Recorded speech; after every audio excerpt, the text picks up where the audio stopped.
Aaron, are you ready? We'll call this meeting of the Committee of the Whole to order at 6:35. Roll call, please. Mrs. Allen, Here. Mayor Murphy. Here. Mr. Miller, Here. Mr. Doherty, Here. Mr. Delph, Here. Mrs. Witt, Here. Ms. Marcus. Here. We have the approval of the minutes from March 26, 2026, Committee of the Whole meeting. You have a page on here that shows that there was a correction already made, a very simple one. The wrong name was in place, and our clerk of council's already corrected it. If nobody has any other changes or corrections, they will be approved as they are. Hearing none, they are approved. Finance Director, do you have anything? No, I have nothing at this time, thank you. City Manager, I have no items, Ms. Marcus. Thank you. Mayor, Nothing at this time, thank you. Law Director, No report, thank you. Clerk of Council. No report, thanks. Okay, we'll move into business. The first item is the full-service street lighting agreement. Yes, I'll be handling that one. So first, I wanted to give a little bit of history, because it's been a while since we've had this come before us. So we're in kind of an aggregate effort with 25 other communities and MVCC or MVTCG now. They kind of represent on our behalf and advocate and work to get the contracts in place. The last contract was for 10 years, and it expired at the end of last year.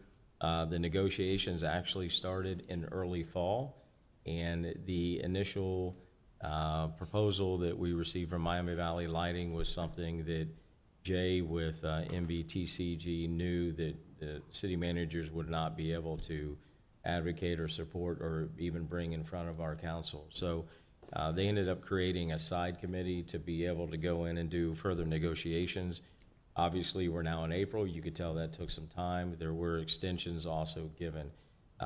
What I'm going to share next is what these figures would look like and the term as well. But what we're looking at overall is a 7-year proposal that Miami Valley Lighting gave us. And I believe all of you know that Miami Valley Lighting is owned by AES, formerly DP&L.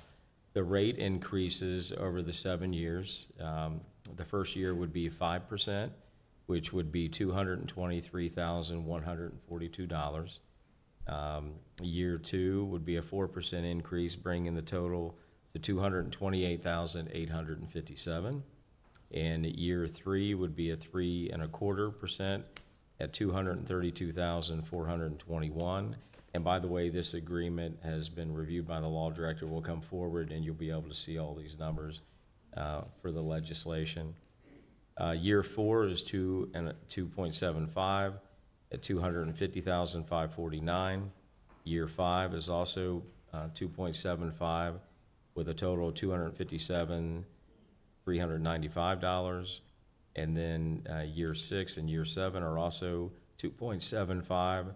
At the end of year 7, it would be $271,658. So I got with Aneta, and what we had put in the budget for 2026 was $275,000.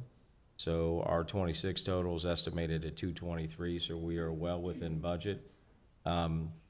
These are somewhat hefty increases. However, I think it's important to point out that there has not, during that 10-year agreement, they actually had not received any increase since 2020.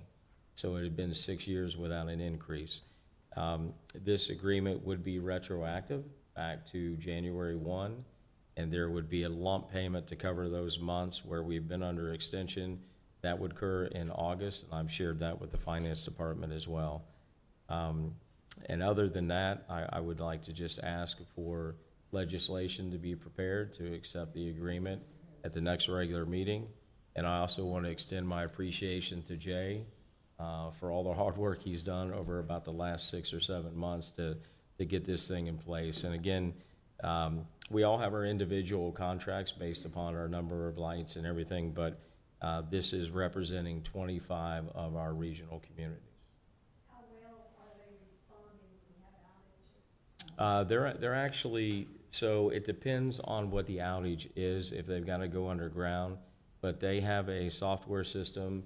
We submit the outage to Beth. We get immediate responses, but in regards to repair time, it ultimately depends on what the problem was. If it's a bulb, the response time's been within about 2 days. If it is a short or it is a wire that has been damaged underground, that has been taking quite some time, unfortunately. And a lot of that has to do with their manpower.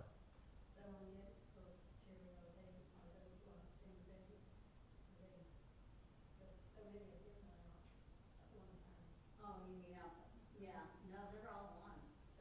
Yeah, they're all I've working, always, yeah.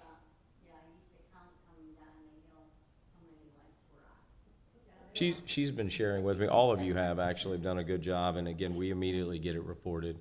But if there's any that are continuing to be out, and I know our police department does an excellent job going out, checking them at night when they're out on their traditional routes, so. But can you add that, when our customers have one out near their house, it's really important for them to get the number off Pole of the number. pole, because then they know exactly where it's at and can get to it faster than somebody trying to give an address or something like that. They go by the number on the pole. So I always tell, and I know I'm saying, they always tell us to, that's what they need, is that number. If we get an address, a staff member or myself, we go out and get the number, but it is very helpful if they call with the number, yeah. We do have a problem over in my area, and I mentioned this before. I mentioned specifically Mays and Ned. The street lights, the way they come in, instead of coming down, they are coming into people's windows, and curtains isn't enough, shades aren't enough sometimes. People have taken to blocking out their windows with black trash bags so that they can sleep, because a lot of the houses have bedrooms at the front of the house. And then, of course, some are at the side, at the back. So the corner houses are affected the most, but these 1.5-story houses you see in my area have one of their bedrooms at the front of the house and one at the back on the bottom floor. And then upstairs, it's the dormers, you can see where they've got bedrooms there. And they've been So, complaining about We that. shared that with MBL, so I'll check back into it, because we had asked if they could tilt or angle it differently, or if they could create A a shade. shield, so to speak, to kind of cover, so that it wouldn't reflect Yeah, if directly there's into some type of the. shield to keep it more down towards the street Right. instead of going out. Because, I've noticed I don't know if a bulb was out and got replaced or not, but I've been noticing the last couple of weeks that I've got bright light coming in my kitchen windows, because I've got cafe curtains like that only come up so far, and then I've got a space that does it, and it Yeah. shines down my hallway. So that's not bothered me that much, but I do have the concern with the people who can't sleep unless they block their windows with trash bags. We'll look into it again, Jeanette. I appreciate that. Mike, when there is an issue, do we need to have residents reporting to us or contacting AES directly? Or could we do both? I would say the easiest way, the quickest response is probably to call us, so that we can actually, Beth has the ability to get into their system, to file what poll numbers are out, so they seem to typically get dressed quicker that way. Yep. So just need a vote for legislation. Yes, there is a sample resolution that was provided by Jay. I'd like to make a motion to have the legislation that's been drawn up for the next council meeting for the street lighting agreement. Any other questions or comments? Roll call, please. Mrs. Wood, Yes. Mrs. Allen, Yes. Mayor Murphy, Yes. Mr. Miller, Yes. Mr. Doherty, Yes. Mr. Dolph, Yes. Ms. Marcus. Yes. The next item is the West Dorothy Lane and Springboro Pike Signal, a budget update. Yes, thank you. I am reporting this on behalf of the city engineer, Lauren Alvarado. This project is for the all-new traffic signal equipment at the intersection of West Dorothy Lane and Springboro Pike. The initial budget for this project was $216,812.03 and is fully funded by ODOT. However, Moraine is required to encumber and track the finances as the local public agency. As the project got underway, as many construction projects do, field conditions were different than expected, so change orders and small increases in material quantities pushed the budget over by $19,497.90, bringing the total project cost to $236,309.93. While not built into the resolution as they are now, this overage was under the 10% contingency threshold of the original budgeted amount. No legislation is needed for a budget adjustment, as the extra can be covered with the transfer from the annual street improvement capital improvement plan. We will require, however, 2 resolutions: one to approve the change orders and the payment of the additional $19,497.90 to the contractor, and one approving a then and now certificate for the 2 invoices that exceeded the contract amount, since the revised purchase order for the excess amount will not have been dated before the invoice. The city engineer recommends preparing the necessary legislation to approve the change order and the then and now certificate. Thank you. Funded to ODOT, or since it's federally funded, all we're doing is running the upfront, I mean. Sorry, we have to turn this on and off. Since it's, is it going to be a wash on the money? Okay, Correct. then I'll make a motion that we have legislation drawn up according to the community developer to prepare the change orders and the then and now certificate legislation. You're covering both resolutions that they need. Do we need 2 motions on Do that? they have to be Martina? 2 or, Since they're related, you can do one, okay. because we need both of them in order to appropriately process. Okay, but same project. Any other questions or comments? Roll call, please. Mrs. Allen, Yes. Mayor Murphy, Yes. Mr. Miller, Yes. Mr. Doherty, Yes. Mr. Dolph, Yes. Mrs. Witt, Yes, Ms. Marcus. Yes. The next one is a discussion on amendments to the PPM related to section 6.3 and 6.16. Good evening. Both of these sections have been reviewed by the city manager and the law director. There's just slight modifications. The first one comes from inconsistent language, some updating that for reading consistency and administration consistency. And then the second portion would be for an area that we had missed during our revision that we need to get back in. That's been a current practice for quite some time after having discussions with the police chief. So I would like to request legislation for the next meeting to have both of these areas passed.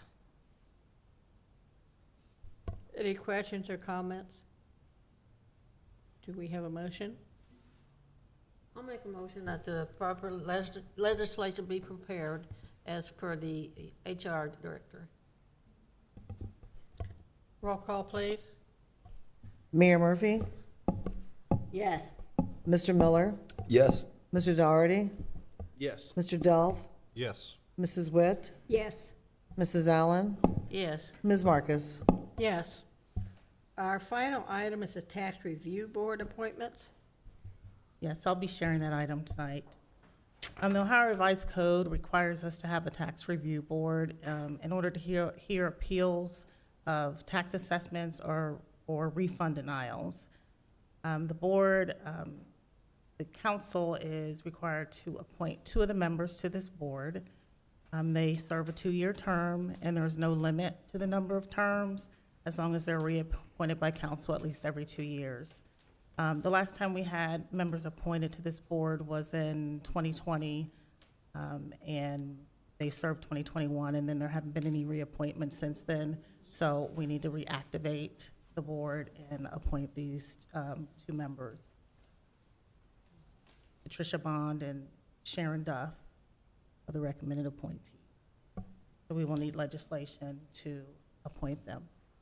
I'll make a motion that we have legislation prepared to appoint Patty Bond and Sharon Duff to the Tax Review Board for 2-year terms. Any other questions or comments? Roll call, please. Mr. Miller, Yes. Mr. Doherty, Yes. Mr. Delph, Yes. Mrs. Witt, Yes, Mrs. Allen, Yes. Mayor Murphy, Yes, Ms. Marcus. Yes. That is the last item. We have no one appearing before council. So we've got staff and council reports.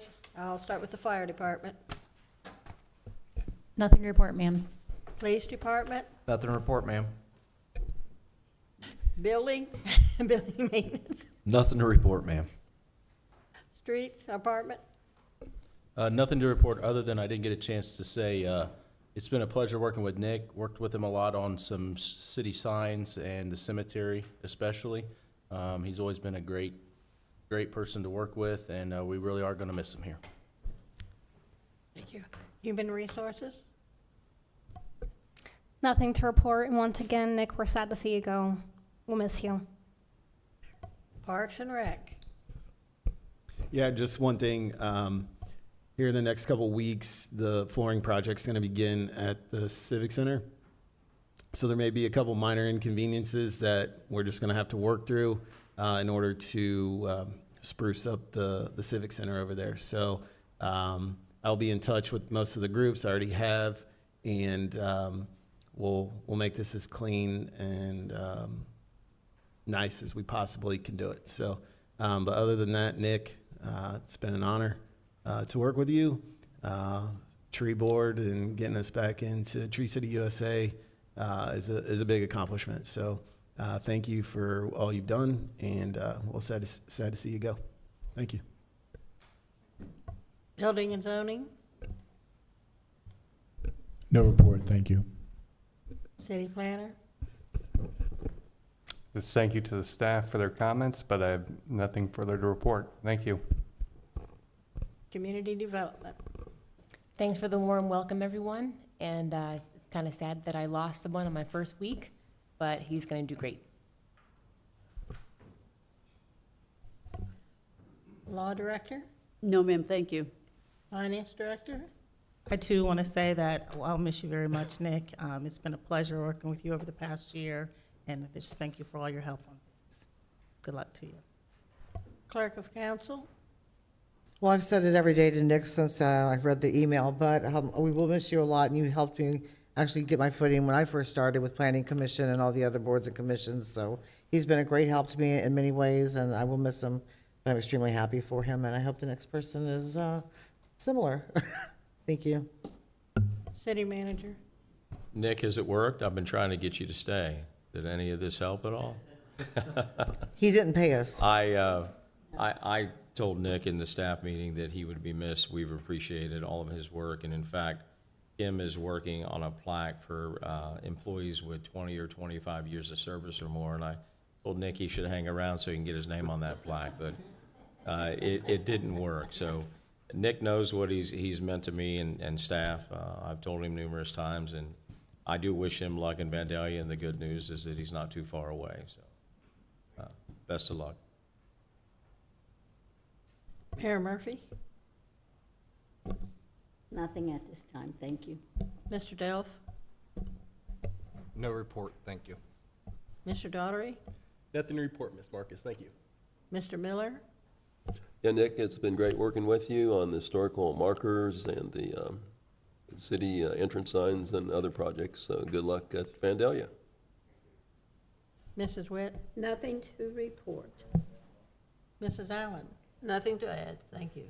Well, I have nothing to add either, so we'll have to adjourn this meeting at 6:54. Thank you, everybody.